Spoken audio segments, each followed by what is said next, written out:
en regardant la crèche, nous découvrons un tout petit enfant. Il s'appelle Jésus, c'est l'enfant de Marie.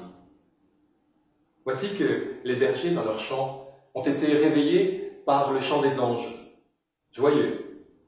Ils se sont dit « Allons à Bethléem pour voir ce qui est arrivé. » Et pour nous, qu'en est-il? D'où vient donc cette musique intérieure? D'où vient cette joie de Noël? D'où vient ce désir de faire plaisir malgré les soucis du moment?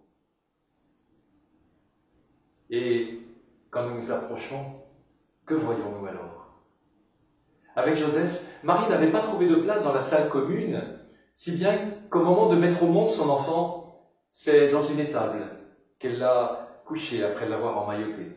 Quelle fragilité, quelle simplicité!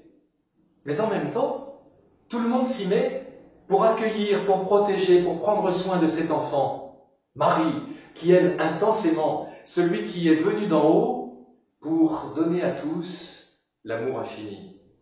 Et Joseph, qui prend soin de l'enfant et de sa mère. Et puis les bergers, qui n'en reviennent pas d'avoir été invités et qui se sentent à la hauteur de ce tout petit.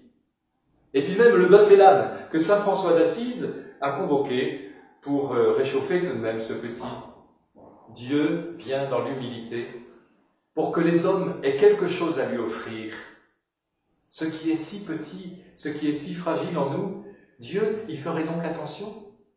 Depuis Bethléem, nous savons qu'il faut prendre soin de toute vie fragile, en nous et autour de nous. Oui, chers amis, il faut que nous prenions soin les uns des autres, en famille, mais aussi bien au-delà. En ce Noël, je pense plus particulièrement aux personnes qui sont au soir de leur vie et qui souffrent, fatiguées, dépendantes. Et leur souffrance est plus grande encore lorsqu'elles sont isolées, seules.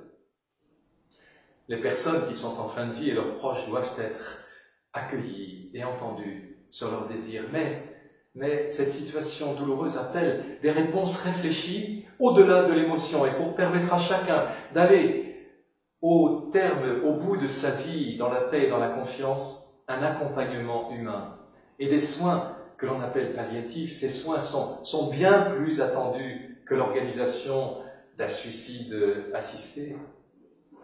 À Noël, je choisis de protester par avance devant la crèche de Bethléem contre tout ce qui semblerait ouvrir la porte à l'euthanasie. Parce que devant la crèche, nous comprenons que la vie humaine est inviolable et que toute personne, même dans l'extrême fragilité, a une dignité infinie. Et puis nous comprenons aussi devant l'enfant et sa mère que l'amour est possible, que la présence attentionnée et aimante est toujours possible, maintenant et à l'heure de notre mort. Mais maintenant c'est la joie de Noël, parce qu'un Sauveur nous est né. Saint et joyeux Noël!